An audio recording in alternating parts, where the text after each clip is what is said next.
Today we're making mini bundt cakes. While we're going to use a box mix, we're not going to follow the instructions on the box. My grandma discovered a better way to do it, and today I'm sharing her recipe with you.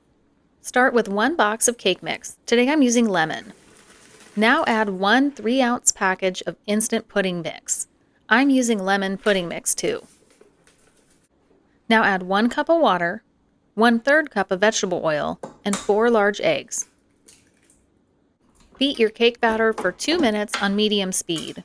I love using my KitchenAid because while the cake is mixing, I can turn around and clean up the mess in the kitchen.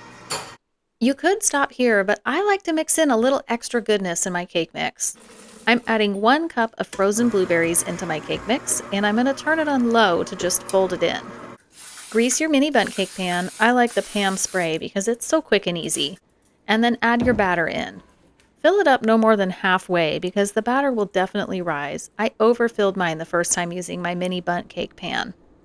Bake your mini cakes at 350 degrees for about 30 minutes. Check them with a toothpick to make sure they're done. Let them cool for 10 minutes before removing them from the mini bundt cake pan.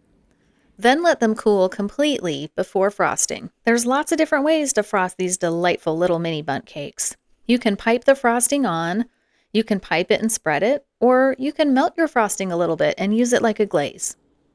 Here's a recipe card you can take a screenshot of to save this recipe.